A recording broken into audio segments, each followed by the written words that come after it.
அம்மா, செல்வனை பணம் வாங்கிட்டு போச்சா? ஆமா, அவன் ஃப்ரெண்டு யாருக்கோ ஃபீஸ் கட்டணும்னு சொல்லி வாங்கிட்டு போனா. அதுக்கு என்னடி இப்போ? சரியான ஏமாளி ஆயிட்டமா நீ.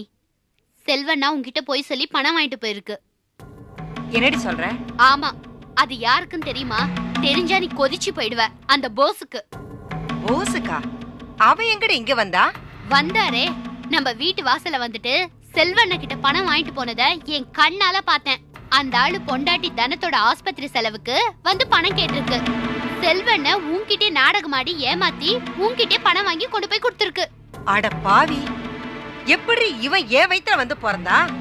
எனக்கு எதெல்லாம் ஆகாதோ அதெல்லாம் அவன் தவறாம பண்றான்டி. என்ன நெஞ்செழுத்து இருந்தா என்கிட்டயே போய் சொல்லி காசை வாங்கி அந்த தடியங்கிட்ட கொடுத்துருப்பான். உன் தலையில எல்லாருமா சேர்ந்து நல்லா மிளகா அரைக்கிறாங்கம்மா.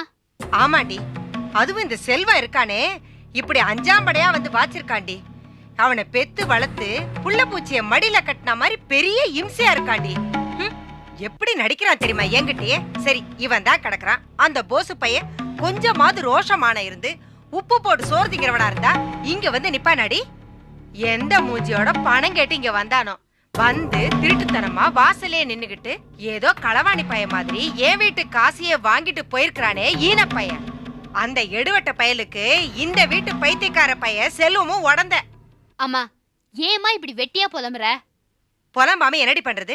பெத்த புள்ளைய ஏமாத்துனா வேற யாரடி நம்புறது? அம்மா, செல்வண்ண ஏதாவது முட்டாள்தனமா பண்ணும். அதுக்கு எப்பவுமே நம்மள குறை சொல்றதுதானே வழக்கமா போச்சு. இப்ப என்னடி பண்றது?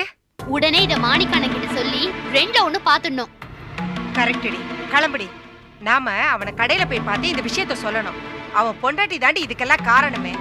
மாணிக்கத்திட்ட சொல்லி அவ குடும்பத்து ஆளுங்களை எல்லாம் ஒரு தட்டி தட்டி வைக்க சொல்லணும். அண்ணன் கிட்ட சொல்லணுமா? ஆனா கடையில வேணாம், வேலை டென்ஷன்ல இருக்கும். நம்ம பேசுறது சரியா காதுல வாங்கிக்காம ஏதாவது சொல்லி நம்மள சமாதானப்படுத்தினாலும் படுத்திடும். பேசாம வீட்டுல வச்சே பாத்துடலாம். கொஞ்ச நேரம் கழிச்சு போலாம். அண்ணன் கிட்ட எல்லா விவரத்தையும் சொல்லி ரெண்டுல ஒண்ணு பண்ணிடலாம். சரி, நீ கிளம்பு. நான் இதெல்லாம் எடுத்து வச்சுட்டு வரேன். சரி, கிளம்பு.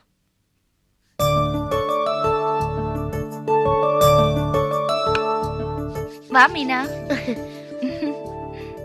அக்கா, நீங்க நல்ல கலரா அழகா தானே இருக்கீங்க. அப்புறம் எதுக்கு பவுடர் எல்லாம் போடுறீங்க? ஏன் நீ பவுடர் எல்லாம் போடுறது இல்லையா? பவுடர் போட்டா மட்டும் பெருசா கலர் ஆயிருவேனாக்கும். அக்கா, இந்த கிரீம்லாம் சொல்றாங்களே, அதெல்லாம் போட்டா கலர் வந்துருமா? அதெல்லாம் எனக்கு தெரியாது மீனா. ஆனா உனக்கு எதுக்கு அதெல்லாம்? நீதான் லட்சணமா அழகா இருக்கியே.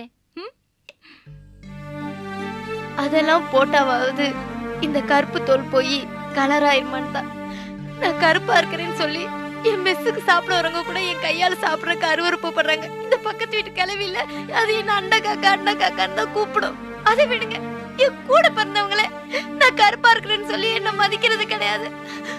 இப்பெல்லாம் என் முகத்தை கண்ணாடியில பாக்கும்போது ஏன்டா பிறந்தன்னு சொல்லி எனக்கே வெறுப்பா இருக்கு. ஐயோ மீனா, கலர்லாம் ஒரு பெரிய விஷயமே கிடையாது. கருப்பா இருக்கிறதும் ஒரு விதமான அழகுதான். சிகப்பா இருந்தாதான் அழகுன்னு யார் சொன்னாங்க? அது தப்பான கருத்து. நீங்க என்ன சமாதானப்படுத்துற கண்டிதானே சொல்றீங்க? சேச்சே, அப்படிலாம் ஒண்ணு இல்ல, உண்மையா தான் சொல்றேன். நீ கருப்பா இருந்தாலும் ரொம்ப கலையா இருக்க. இப்போ இந்த வயசுல உனக்கு முடி கருப்பா இல்லாம வெள்ளையா இருந்தா எப்படி இருக்கும்? ஐயே, இப்படிதான் எல்லாத்துலயும் ஒவ்வொரு அழகு இருக்கும்.